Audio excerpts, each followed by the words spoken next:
Good evening, everyone, and welcome to the Meet the Candidates event for the Democratic primary of Mayor of the City of Saratoga Springs. Both candidates on the ballot were invited and both are present tonight. This event was organized by the League of Women Voters of Saratoga County. My name is Ann Krill. I am a member of the League of Women Voters of Saratoga County.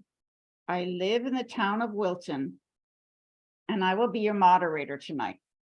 The League of Women Voters is a nonpartisan volunteer political organization dedicated to the informed and responsible participation of citizens in government.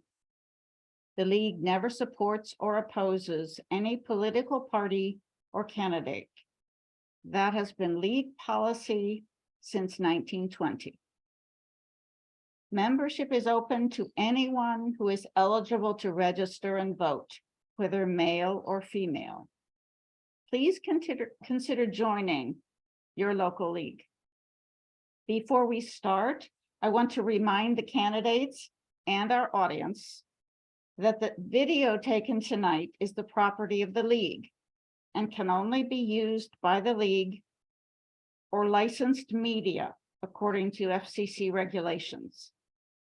This event will be posted in its entirety.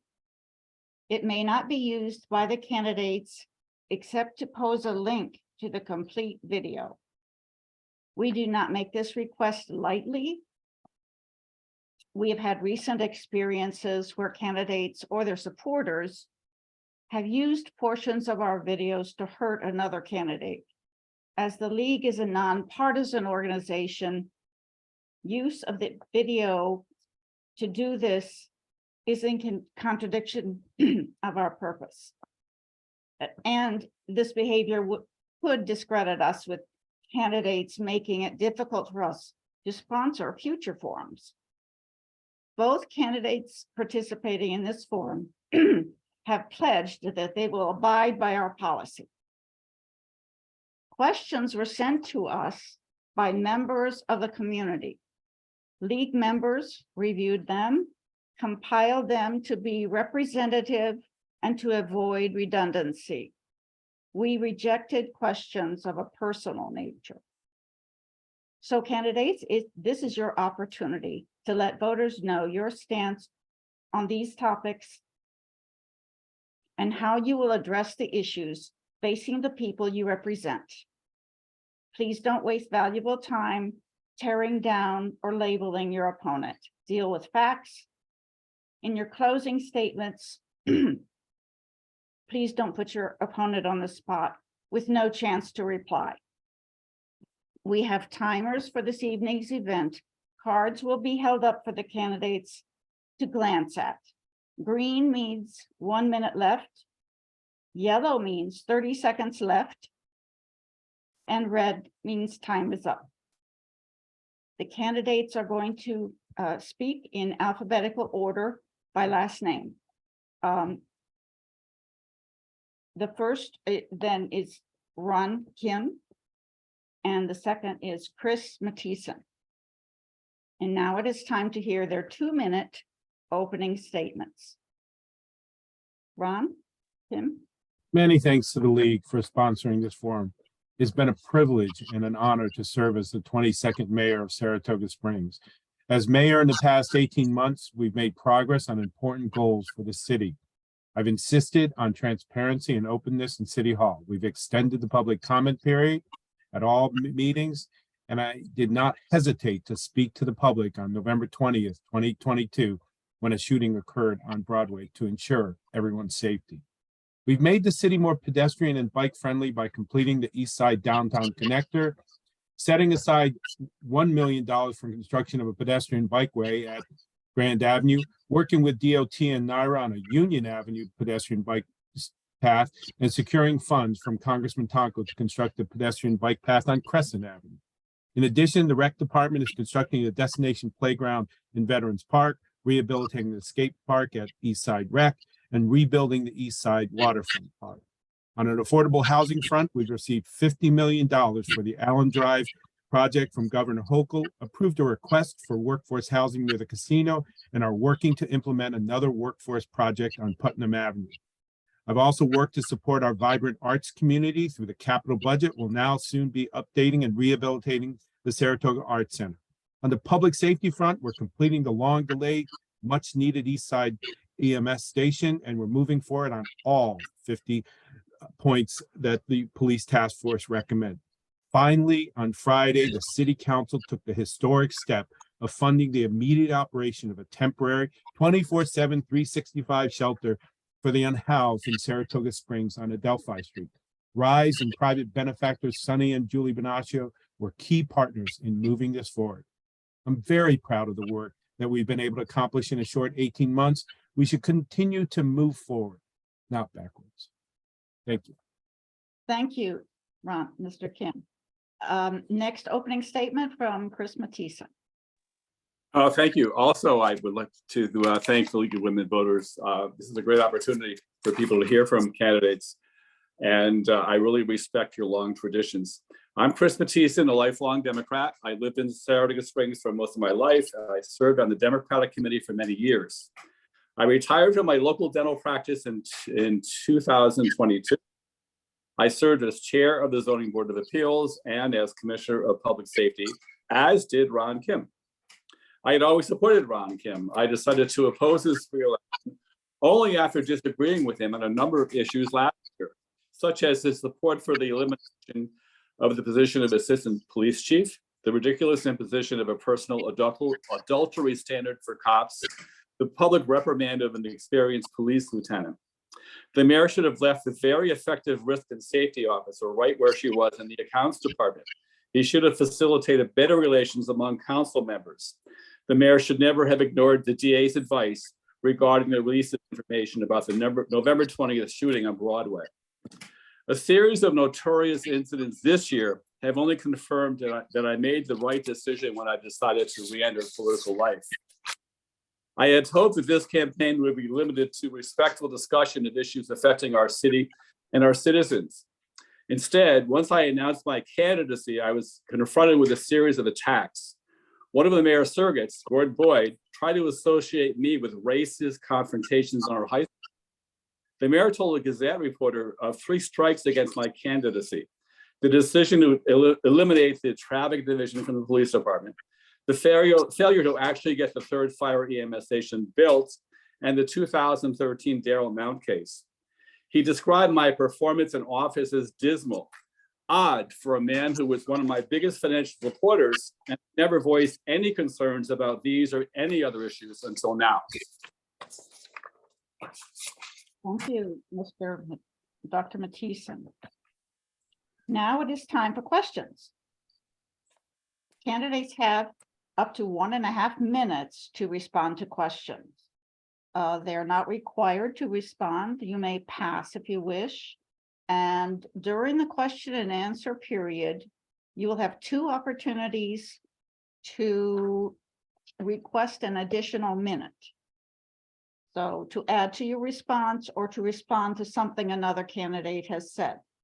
Just hold up your hand and say extra minute when as long as no one else is speaking at that point. And I will acknowledge your request. And the timers and I will keep track of the number of extra minutes used. Questions will be directed alternately to the candidates so that each one gets a chance to respond first. We will start with Ron Kim. And your first question is, what do you see as the most challenging issue in the next year for the mayor of Saratoga Springs? What are your top 3 priorities if you are elected mayor? So the most challenging issue will be to continue to build affordable housing. We have now 3 projects in just the short 18 months we've been in office. We received $50 million from Governor Hochul for the Allen Drive project. We approved through the City Council action under the leadership of Dylan Moran, our Accounts Commissioner. We approved a casino workforce housing project. And then, and now we are working on a Putnam Place project right across from the library. So we've got 3 projects on the books moving forward, and we'll continue to build on that. Affordable housing is so necessary for the fabric of our city to make sure that we're attracting a diversity of residents. And I'm committed to doing that and moving that forward in the next term, if I'm so blessed by this electorate to get a second term. So that's the priority. You asked about 3 other issues. I think the homelessness issue certainly is something that we will continue to work on. We will also move forward, as I said, the 50 points that the police task force recommended. And then we want to make sure that we respond to the real issue of our generation, and that's climate, the serious climate issue that we have. That's building bike trails, making sure that we have alternative means of transportation, and I'll continue to do that as I've done in my first term. Thank you. That's the end of your time. Okay, thank you, Ron Kim. So the same question for you, Chris Mathiesen. Well, this is so unfair. Of course, I would agree with everything the mayor said.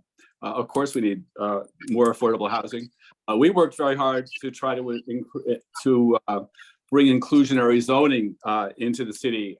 We found many roadblocks, and ultimately we were not successful. But I certainly have been an advocate for affordable housing for years. We worked very hard on complete streets.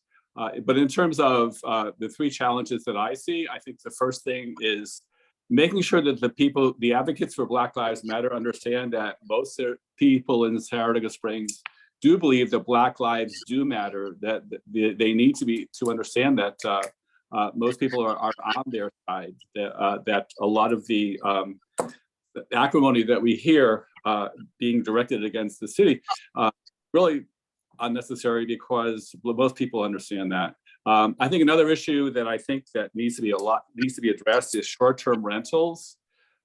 They're decimating neighborhoods and they're driving up the cost of housing in the city. I think short-term rentals need to be looked at. The definition of a residential use in the city of Saratoga Springs needs to be defined. Right now, in the zoning code, the definition of residential use only describes the house. It doesn't actually describe the use. We need to redefine that. And in doing so, I think we can better determine what to do about short-term rentals before before there's a greater impact on our neighborhood. Sorry, your time is up. Okay. Next a minute. No, okay. All right, the next question is going to be directed to Chris Mathiesen first. And the question is, On mute. can you hear me? Yes, I just unmuted so that I would hear it. I can respond.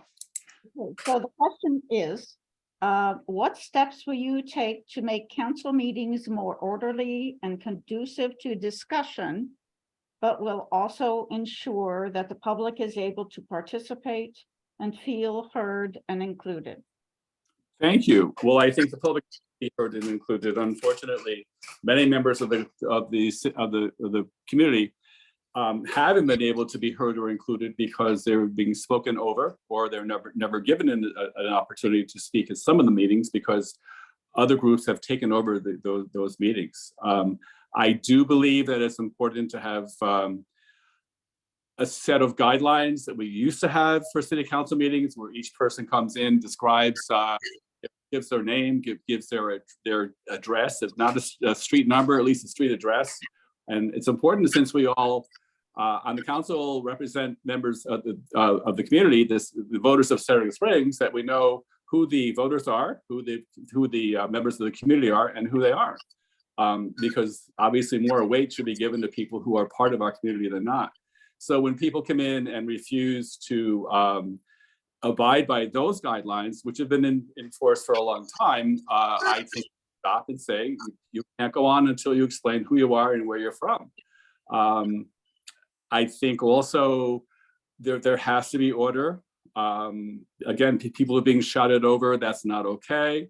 I think that you have to restore order, make sure that the vile language that's being used is not being used anymore. I can't imagine a city council in any other city putting up with that kind of behavior. And I also can't imagine people from coming into the city councils of other cities and making these kinds of comments. Thank you. Thank you. All right, same question to Ron Kim. Thank you. So I presided over 80 city council meetings, pre-agenda, agenda, special meetings, since I've taken office. We've had 2 meetings that we had to adjourn because they were so disruptive. But the city council came back within 72 hours and basically worked on their entire agenda. So nothing was lost by those disruptions.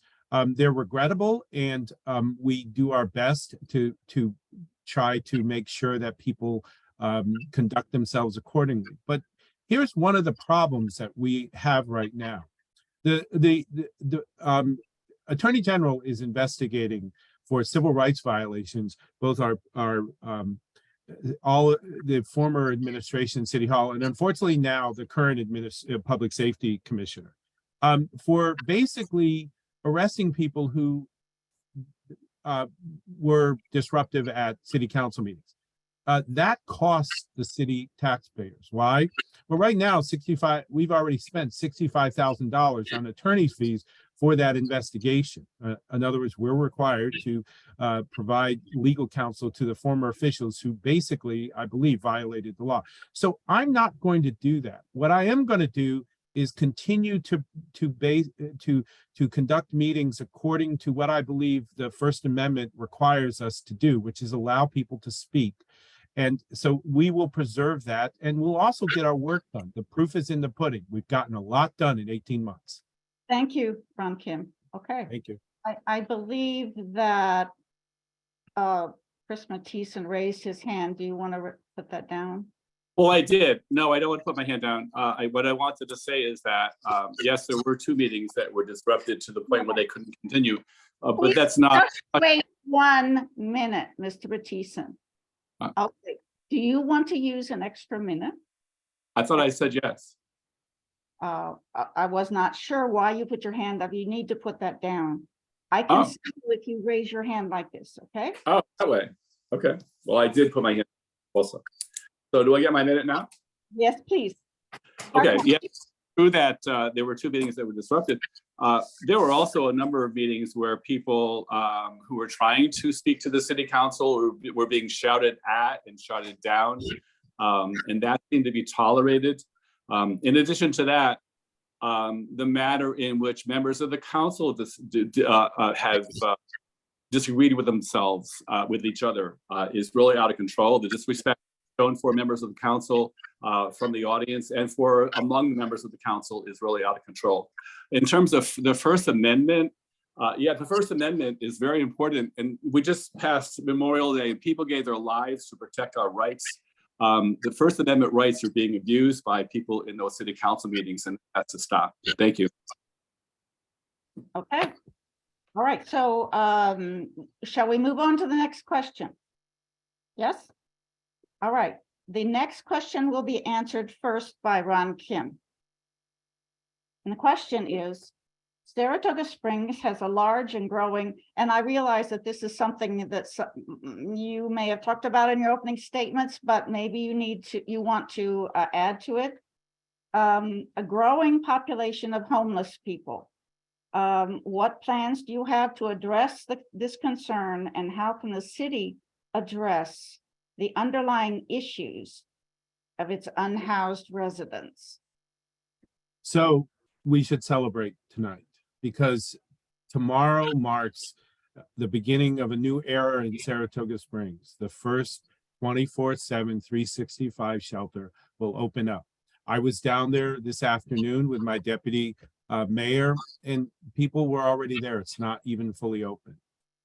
We've never had that in our city, but through a partnership with Sonny and Julie Bonaccio, with RISE and our city council, we stepped up, and we didn't open a shelter in 6 years or 6 months. We opened it in June.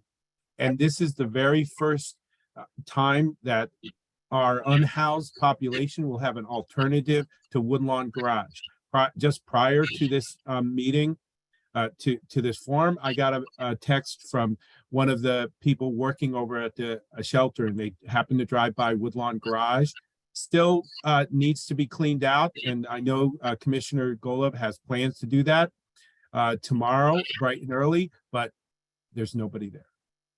That's what we've been able to deliver in 18 months with a partnership with very important people like Sonny and Julie Bonaccio, with our former mayor, Meg Kelly, with people who stepped up. And that's the strength of our city, is people are willing to step up and do the right thing. And I cannot say more about the teamwork of getting this shelter going. And I want to thank them all.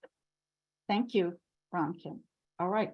So Chris Mathiesen, same question. Yes, we should thank the mayor. We should thank the city council. We should definitely thank Sonny Bonaccio and Meg Kelly and everyone who has made this possible. It certainly was a group effort. And certainly Sonny Bonaccio has taken on quite the commitment here. This wouldn't have been possible without him. This is a very complicated problem. I don't envy Mayor Kim or anybody else having to deal with this issue, because these are complex issues regarding this population of people. They need to be treated humanely. A lot of them really need help. Sadly, what had been going on in the parking garage all this time was in violation of many, many ordinances that seem to be ignored. I don't think that's the best solution. I think Judge Vero could have found some ways to instill in people some incentive to find some help for themselves. I don't think ignoring the problem was a good idea. That's just my feeling. I certainly agree with Commissioner Sfangby's comments the other day about the need for the county to step up. This is not a city of Saratoga Springs only problem. This is a group of people who have come from many places to descend upon Saratoga Springs, and we really need the help of the county and the state and the federal government to deal with these very complex problems. Thank you. Thank you, Chris Mathiesen. Okay, so question number 4. We'll go first to Chris Mathiesen. How would you, as mayor, create a welcoming, diverse, inclusive, and equitable system of governance in Saratoga Springs? I think that we all need to do better. Saratoga Springs is a pretty white place, but on the other hand, I do think that Saratoga Springs is a welcoming place, and I think that we recently were cited by the LGBT organizations as a very welcoming place. I can't imagine Saratoga Springs being a welcoming place for one group and not for others. I think that Saratoga Springs, especially in 2023, is a place where most people can feel welcomed. On the other hand, it's a very different city than it used to be. There are a lot of people here who have come to Saratoga Springs and invested a lot of money in the properties, and I'm sure that there are people on the lower end of the economic spectrum who feel like they're being displaced and their needs are being ignored. And we did talk about housing and things of that sort, but I think we need to hear from people. I think we need to pay attention to people of all sectors of our society. Make sure that we are hiring in City Hall and in city offices and trying to incorporate as much diversity there as possible. Those are all good things. We were not very successful at getting people of color into our police department when I was Commissioner of Public Safety. I would like to see us try to reach out more to people of color to apply for that department. It's a great, well-respected department, and I think that if people saw more people of color in the fire and the police department, that would be good. Thank you. Thank you, Chris Mathiesen. Same question, Ron Kim. The principles of diversity, equity, and inclusion have to run throughout a government, whether it be the city, the state, or the federal. And that's what is going on in City Hall. When we seek to hire, when we look for people to man the many volunteer boards that we have, when we go out to look for contractors, all those principles are always at play. So first and foremost, that's already being done in City Hall. We're reaching out. The other central core issue that I believe that will diversify our city is, as I said earlier, affordable housing. We already have 3 projects that are moving forward. We'll continue to do that in the second term. And then the final thing, not to put a point on it, is this city elected 2 Asian Americans in the last city elections. And then our city council, when sadly Commissioner Scirocco wasn't able to continue, we replaced him after he passed away, after many years of great service to this city. We chose our very first African-American commissioner, Jason Golub, who has done an outstanding job. So we have put those principles in play right now. We'll continue to do that in the second term. And that makes a huge, huge difference for our community. Thank you. Thank you. All right, so the next question, number 5, goes first to Ron Kim. What are your environmental plans for Saratoga Springs? Well, we recently received a grant through the state. We got the largest grant. We got a larger grant than Albany, the city of Albany, to assess our greenhouse gas emissions throughout the city operations and make recommendations to how we can reduce that.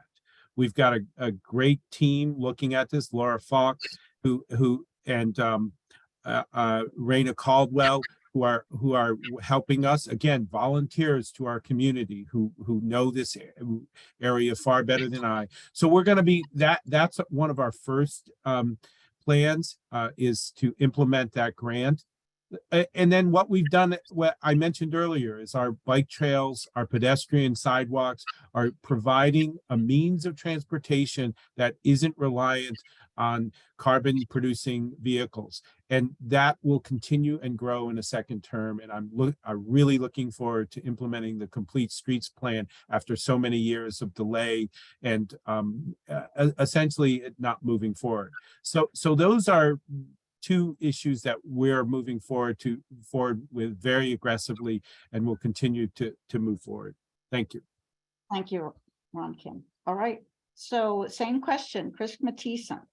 Well, I certainly agree with everything that Mayor Kim said. Many of those, much of that progress has been made over a period of many years, over many administrations. But I think, especially having Democrats on the city council, I think we are making much more progress towards environmental responsibility. When I was Commissioner of Public Safety, I was having a lot of problems trying to get the city to look into using hybrid vehicles or plug-in vehicles as opposed to gasoline engines in nearly all their vehicles. And I haven't seen a lot of progress in that area. I would like to see that. We happen to own 1 electric car and 1 plug-in hybrid, and we almost never use any gas. And I think we're trying to be as responsible as possible in terms of our carbon output. And I think that the city can make a really big dent in the carbon footprint of the city of Saratoga Springs. They started relying on more vehicles that were more environmentally friendly. Commissioner Madigan was responsible for the solar array out on Wabble Avenue over the old landfill. I think we can do more of that in the city, certainly on the buildings, etc. I think all of that is important.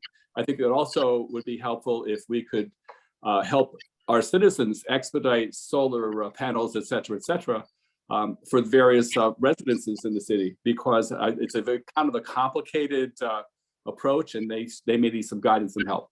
Thank you. Thank you. All right. The next question goes first to Chris Mathiesen. Question number 6. What does transparency in government mean to you? How will you communicate with the public? For example, will you have open office hours? Well, I always did, so of course I would. We were very open. In addition to that, when I was public safety commissioner, we had public forums 3 times a year in order to communicate better with the community. As mayor, I would definitely do that. I would have them much more frequently.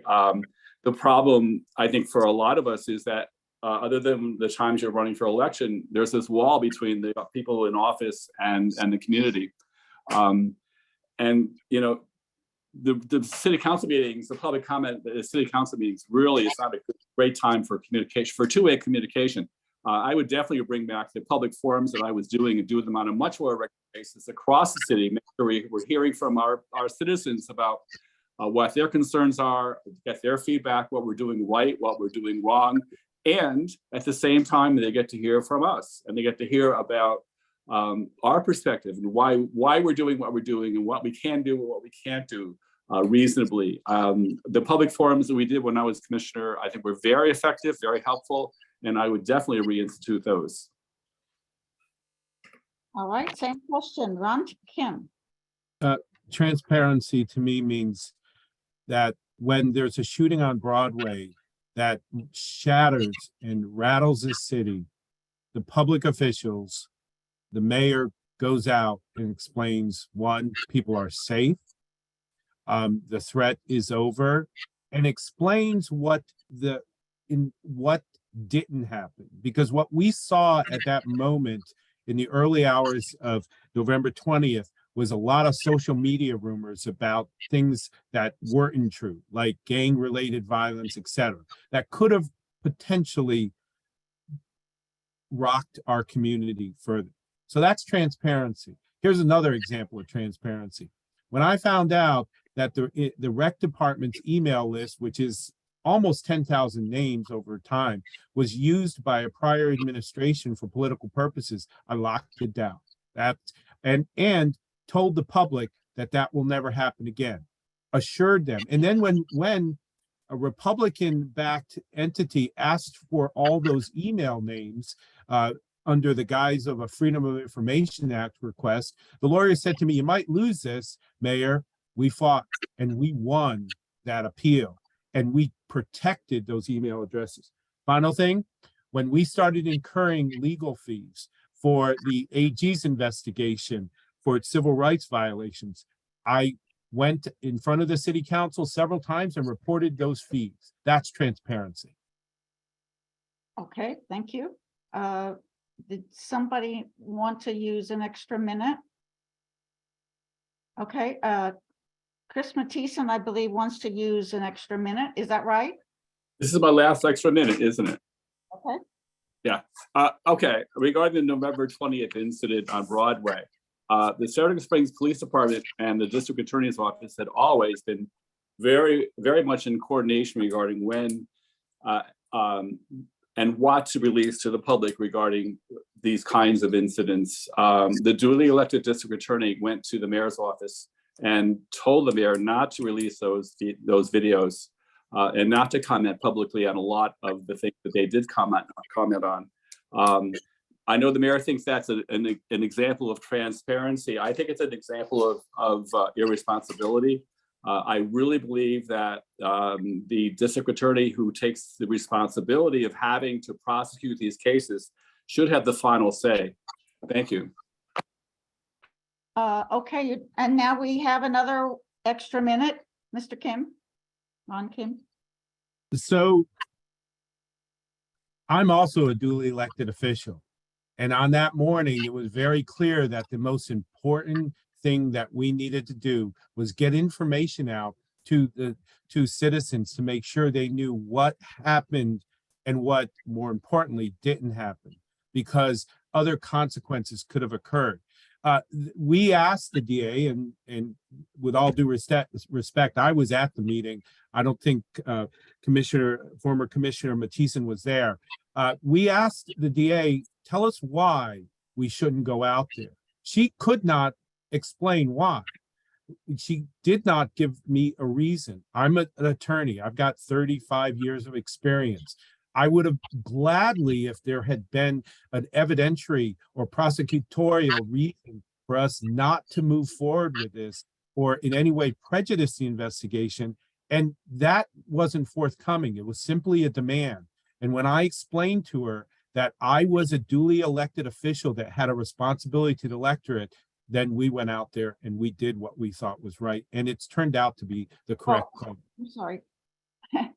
Thank you, Mr. Kim. All right. So next question is going to go first to Ron Kim. Some residents are concerned that Saratoga Springs is becoming overdeveloped. What are your thoughts?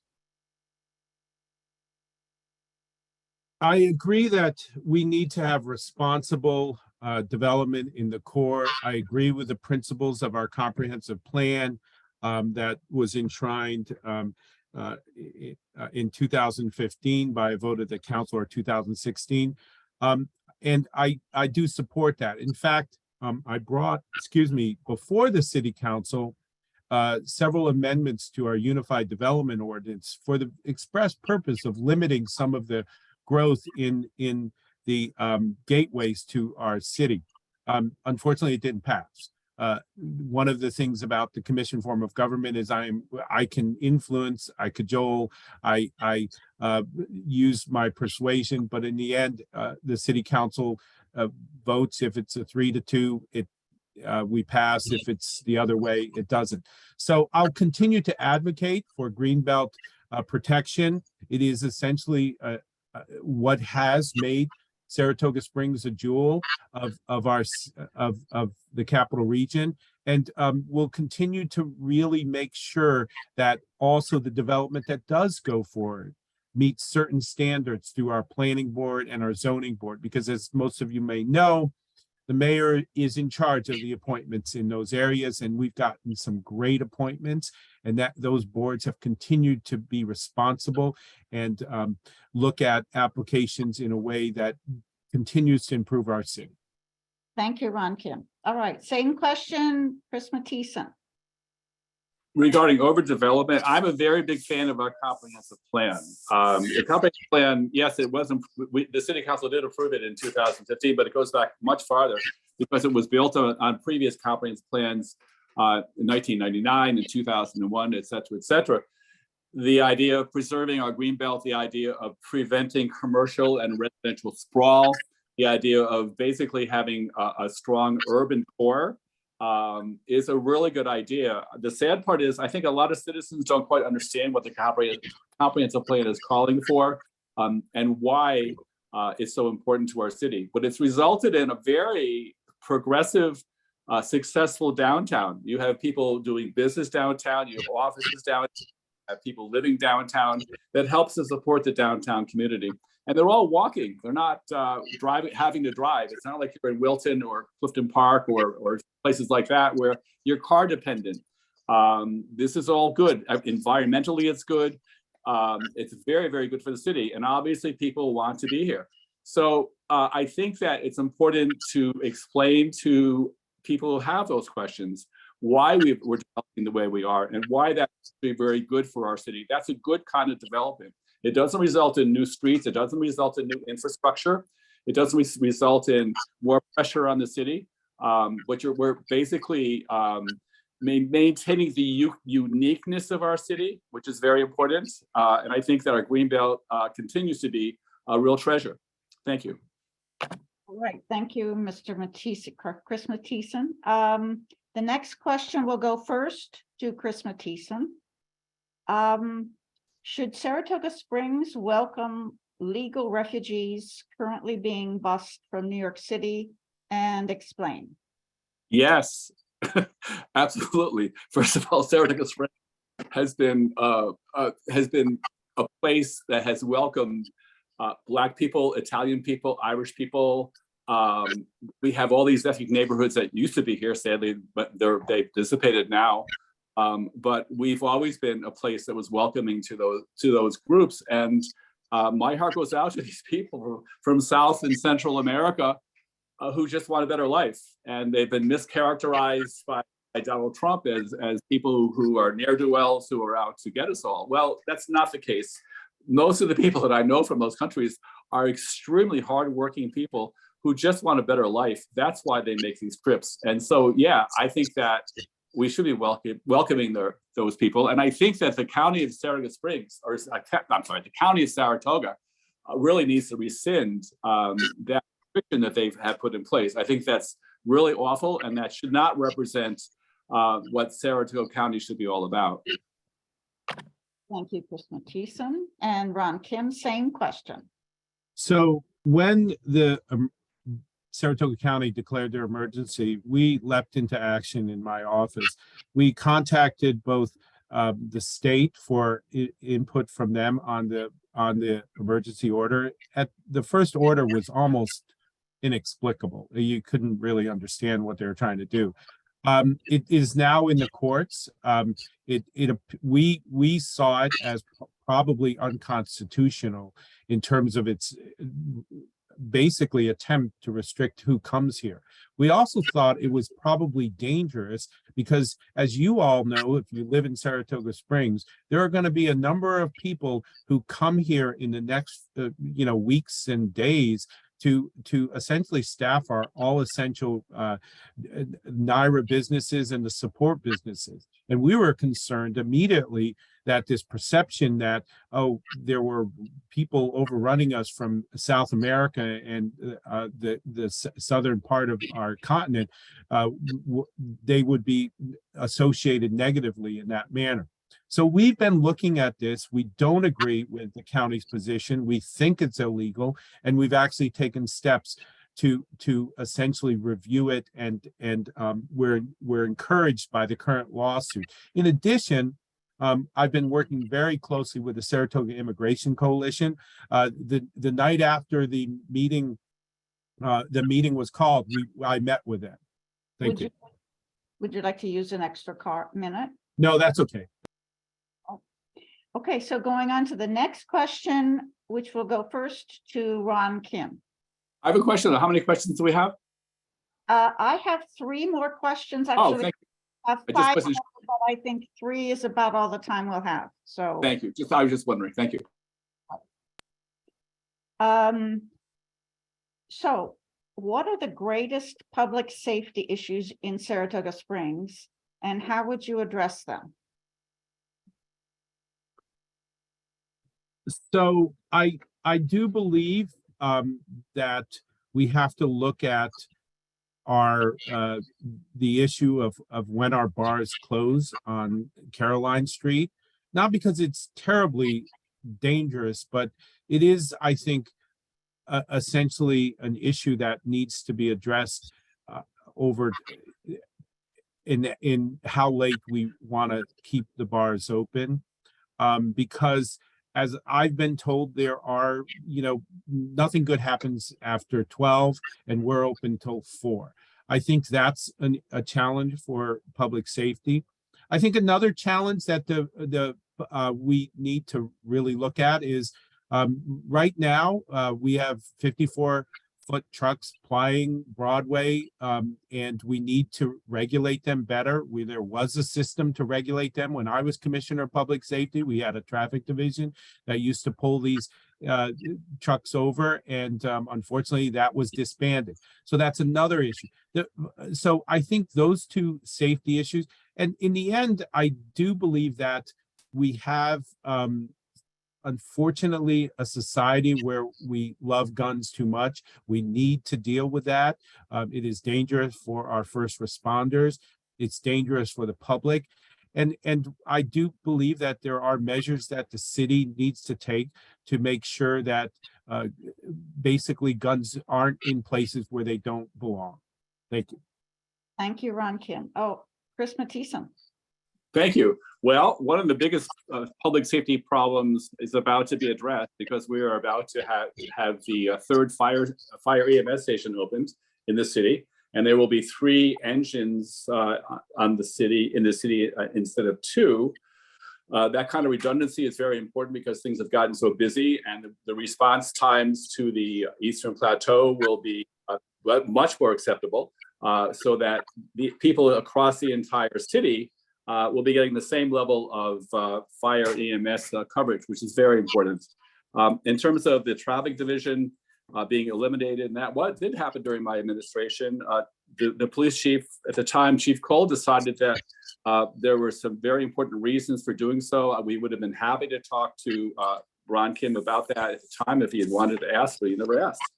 In terms of the bars, well, before I ran for public safety, when I was running in 2011, I started waking up at 3 a.m. to go downtown to see what was going on Caroline Street between 3 and 4.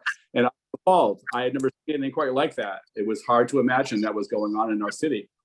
Way too much testosterone, way too much alcohol. Things were really out of control. And it was at that time that I went to the SLA and asked about the possibility of having an earlier bar closure. And they were very much in favor of that, but the county would have to go along with that. And they didn't. I think we need to continue to press on that because I think that is a very difficult situation and it needs to be rectified. Okay. For that, I believe Ron Kim wants to use his extra minute, his remaining extra minute. So the public safety station on the east side, in 2007, when I was Commissioner of Public Safety, I placed $4 million in the capital budget. I was the first commissioner to take actual concrete action after a lot of talk by previous city councils to do that.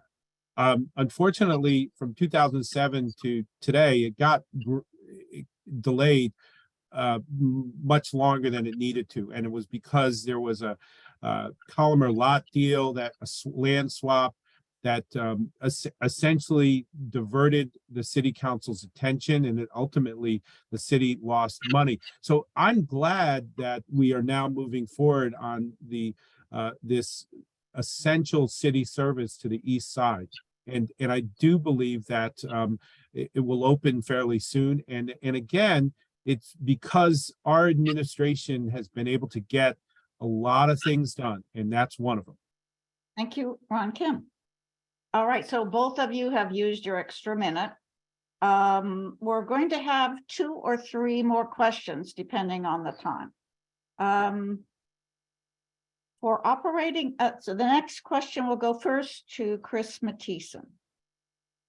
For operating in the city, what short-term housing regulations should be in place? For example, Airbnb. Oh, Airbnb. Well, I talked about Airbnbs before. I had already addressed that, and I said that we need to redefine a residential use. I mean, we need to better define a residential use. And if we better define what a residential use is, then these commercial uses in residential areas are not consistent with their zoning code. And so I think that we should grandfather out most of these existing uses and prevent any more of these operations from coming to be, because I think it was like 2015 or 2016, people started coming to my office and complaining about what was happening in their neighborhoods, where people were buying houses where there had been families for years and years. Nobody was living in those houses, but weekends there were people there for their short-term rentals. It disrupted the neighborhood. It really has a terrible effect on neighborhood character. These people are making a ton of money off these properties, but it's not a good thing for a neighborhood. And it drives up the cost of housing, because that means there are fewer housing units in the city available for people who actually want to live here. So yes, short-term rentals are something that need to be addressed. And I think we need to have a serious community conversation about that. I've been to one of the forums that Commissioner Moran has been putting on, but I'm not quite sure where he is with that, and I'm not quite sure where the city council is with that. But I did make that recommendation to that organization. Thank you, Chris Mathiesen. Ron Kim, same question. So I believe that this city council will act on some legislation on Airbnbs fairly soon. Dylan Moran, our commissioner of accounts, has held several great forums where the issues have been hashed out. People have had a chance to discuss that. I think now there's a focus on what are the alternatives. And some of the alternatives, I think, are that essentially we need to, one, figure out a system of inspecting any Airbnb that is essentially selling themselves as that. 2, we need to figure out what appropriate fee structure there would be in terms of assessing the rental out of an Airbnb. So these are things that still need to be done. There is one challenge, though, that the city faces. There are apparently, based on looking at Airbnb records, about 2,000 properties in the city that regularly advertise on that space. We don't have sufficient staff in the building or code enforcement departments to essentially evaluate each of those properties. And so that is one of the challenges that the city faces right now in terms of moving forward. The other challenge is there are basically some of the power of regulating Airbnbs is in the hands of the county. So this will, but I do believe that the city will move forward fairly soon. Thank you for your response. All right.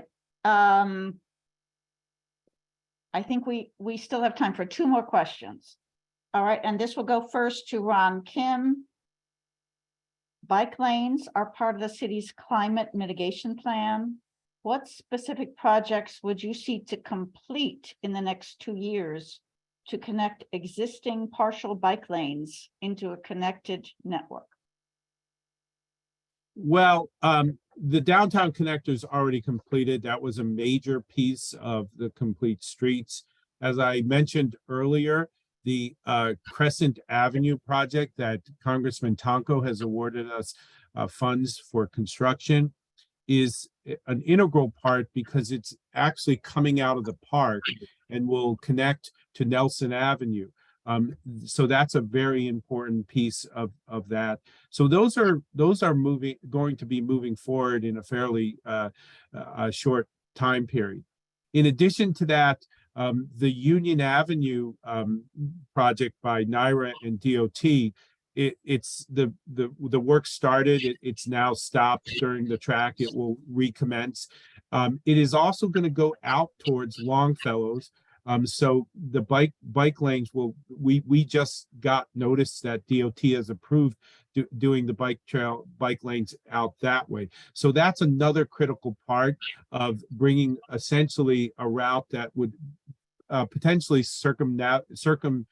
go around the lake. So we have a real opportunity here to do big pieces of the complete streets. We do have to have a path through this downtown city core to Congress Park, and that's something we're discussing now. It may be on Henry Street, but it's another part of the critical infrastructure. Thank you. All right, Chris Mathiesen, same question. I was just talking to Ed Lindler about this the other day. Yes. We've made a lot of progress over the years. We want to make sure that people are able to get around this safely. The downtown connector is pretty complete, except we apparently do have to get people from Hyde Avenue to Congress Park. So, and then they need to hook up from Congress Park to Railroad Run. There are ways of doing that, probably across Hamilton from the park to Railroad Run, and probably across Henry Street, turning Henry Street into a one-way, which is not terrible because there are so many one-way streets in that quadrant anyway. I live in an area, I live on Friar Tuck Way, and we live off of Grand Avenue. And for years and years and years, Grand Avenue has become a bigger threat to anybody who's walking or on a bike. There's absolutely no shoulder.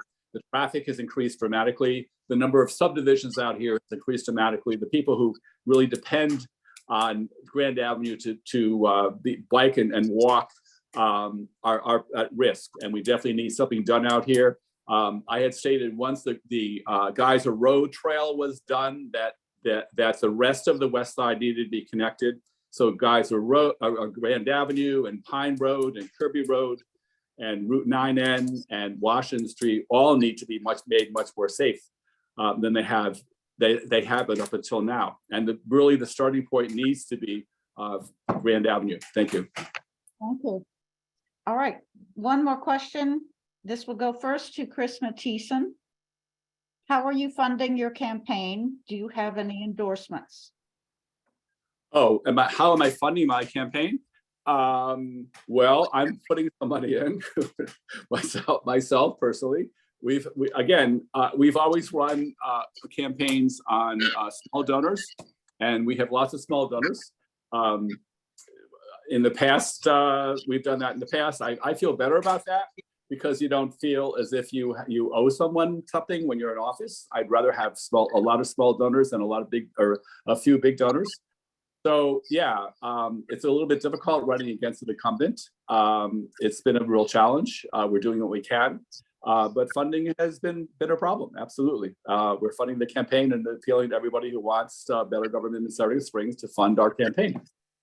In terms of endorsements, I have endorsements from some previous office holders, but I don't have a ton of official endorsements. I didn't get the endorsement of Working Family Party. I felt badly about that. I always did in the past. I feel that all my policies have always been in the interest of working families, and I hope that in the future they will reconsider endorsing me. I do have the one Saratoga endorsement. That's very important, and we look forward to that line in November. All right, Ron Kim, same question. So the League of Conservation Voters endorsed me, and I was pleased to have that endorsement because it really says an awful lot about our direction and our emphasis on making sure that we address climate change and protect our green belt. Capital Women also endorsed me, which again was to me, this is the second time they've done that, and that was to me a great honor to have their endorsement. They are very active in the capital region and throughout Saratoga Springs. And then the Working Families Party also interviewed me and offered me their line, and I believe in essentially, I believe in their view of how government should work and work for the people. And so I was also very honored. We're fundraising from small donors. We have a fundraiser on Thursday, the 15th, and you're all welcome. But we basically are like every other candidate and every other race I've run. We are asking for small donations, and we are basically funding our campaign through those means. Thank you. Thank you. All right. Now it is time for closing statements. I would like to remind both candidates that now is the time to give positive statements about what you want to see happen. This is not time to detract from your opponent. The first to speak will be Ron Kim, and you have 1 minute. One of the great things about being mayor is people come into your office every day and tell you their dreams for a better Saratoga Springs. Over the past 18 months, I've met many of you and heard your dreams and visions. When Jason Letts came into my office to tell me about his dream of a workforce housing project across from the library, my office took action and looked for funding sources in the state and federal level, and we're moving on that project. When Joy King came into my office to explain how painful it was to see not only her house taken away, but an entire neighborhood during urban renewal, my office took action and created the Restorative Justice Panel. When Ken Gray came into my office and explained the Complete Streets Plan had been adopted by subsequent councils, but had also pointed out that we hadn't made that much progress since its original adoption, my office took action, and we now have 4 separate active projects underway. When Sybil Newell and Lindsay Connors came into my office and explained how we could create a temporary 24/7 shelter, we did it, and it's open today. Thank you. We'll continue to think about tomorrow, not yesterday. Thank you. Thank you, Ron Kim. Chris Mathiesen, it's time for your closing statement. Okay. Oh, actually, I'm not going to read my entire closing statement, but I do want to, because of what we were talking about, I do want to mention that the restorative justice resolution used the words hate and racism to describe the city of Saratoga Springs. I don't think that's the city of Saratoga Springs that I've known since I was 3.5 years old and lived here. I don't know a lot of people who I would describe as racist or hateful. I do know that there certainly was ignorance and prejudice, et cetera, in the city to some extent. I don't think that's the case today. I do also think that, most of us are children of my generation, are children of the 50s and 60s of the civil rights movement. We take those concepts very seriously, and I really don't believe that those kinds of descriptions are really apt or fair for the city of Saratoga Springs. There were a number of things that we were able to accomplish when I was Commissioner of Public Safety.